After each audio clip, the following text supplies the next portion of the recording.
नमस्ते प्रणाम good morning. तो कैसन बानी रहो लोग, उम्मीद बा कि आप लोग ठीक है होइबे। एक छोटी सी कोशिश है, छोटा सा सॉन्ग है, तो प्लीज दोस्तों कमेंट करके जरूर बताएं। और इस चैनल पे नए हैं तो चैनल को सब्सक्राइब कर लीजिएगा, बेल आइकन दबाना ना भूलिएगा और प्यारा प्यारा कमेंट में जरूर बताइएगा कि सॉन्ग कैसा लगा हमारा। तो सॉन्ग है हमारा, कितना बलम के हम करी बड़ाई, कहते कहत लागे दिन बीत जाई। कितना बलम के हम करी बड़ाई, कहते कहत लागे दिन बीत जाई। हमारा अखिया के रे सखिया उता पुतरिए बाड़े, बोले बलम मोर करिए बाड़े, बसल दिल के भीतरिए बाड़े। भोले बलम मोर करिए बाड़े, बसल दिल के भीतरिए बाड़े। कितना बलम के हम करी बड़ाई, कहते कहत लागे दिन बीत जाई। कितना बलम के हम करी बड़ाई, कहते कहत लागे दिन बीत जाई।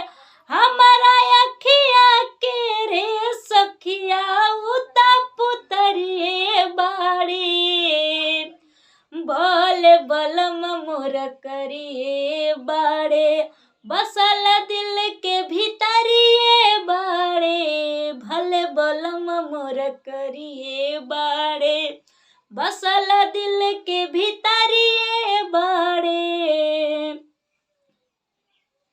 रखेले नजर आठोरे पहर, होले बेचैन दूर होते हमसे।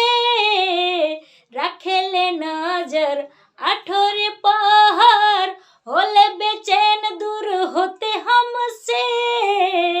दिल के ख्वाहिश पूरा फरमाइश, कहस न पाला पड़ल हमसे।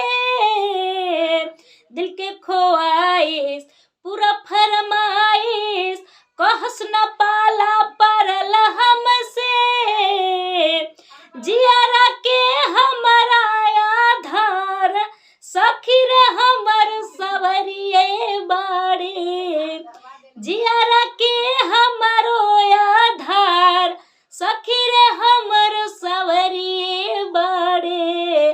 भोले बलम मोर करिए बाड़े, बसल दिल के भीतरिए बाड़े।